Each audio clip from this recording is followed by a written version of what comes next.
Hello everyone, myself Rana Kumba Singh. In my previous lecture, I have asked some question. Now let's see what are the answer of that question. First question was, what is an biotechnology and who coined the term biotechnology? Let's see the answer. The use of living cells and bacteria in industrial and scientific processes is known as biotechnology, and Carl Iraqi coined the term biotechnology. Okay. Now, second question was, who is the father of the genetic engineering?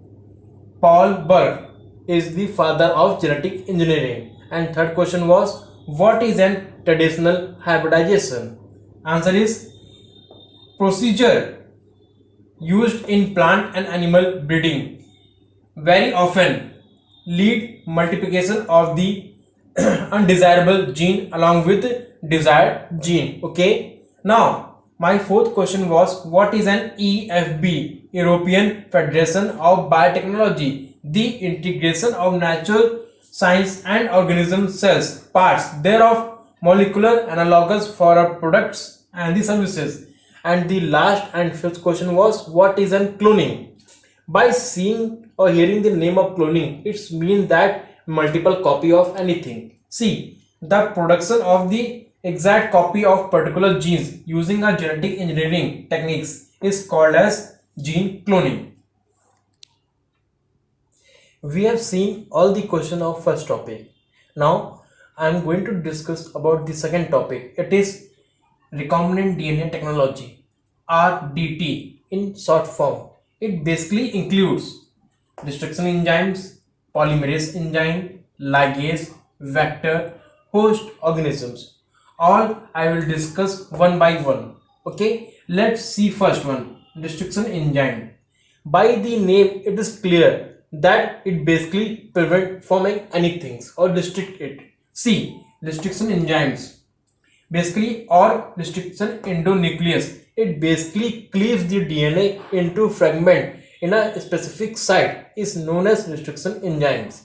Or bacteria, archaea, having these enzymes which prevent from the virus, it prevent from the virus. Okay, now see in the 2, it is basically site of the deoxyribonucleic restriction enzymes, or isolated form Haemophilus influenza, or it has DNA palindromic sequence AAGCTT. It is now clear.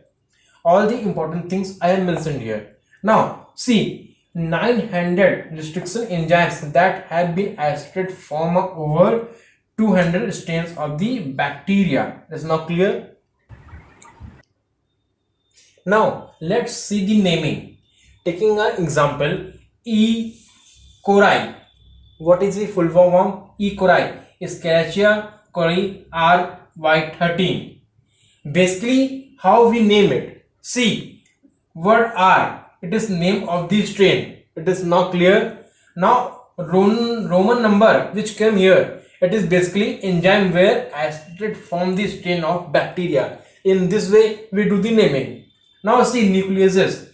It is divided into two forms. One is exonuclease and one is endonuclease. Exonuclease means it basically remove nucleotides, or endo, it make a specific cut on a point of DNA. Now it is clear. Now see, restriction endonuclease, basically it is a palindromic sequence. What is a palindromic sequence? It is basically nucleic acid or DNA RNA wherein starting from a certain point in a direction of 5:3, it get matches to the another point, it also started from the same direction, it is from 5:3. Okay, it is now clear.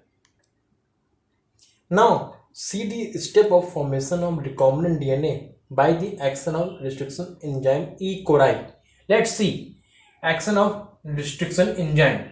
It is a short form of restriction enzyme. Okay, this vector DNA. Now see, this vector DNA or foreign DNA. Here E. coli is acting here. This part has been cut, and here this part has been also cut. Now by the action of the restriction enzyme E. coli, see, it is known as sticking end, or it is a fragment. they basically join form this sticky end, meaning that DNA fragment get joined with this sticky end by the action of the destruction enzyme E. coli. Now see, new recombinant DNA has been formed. Okay, it is now clear. How does the recombinant DNA form by the destruction enzyme? It is a very easy process. Okay,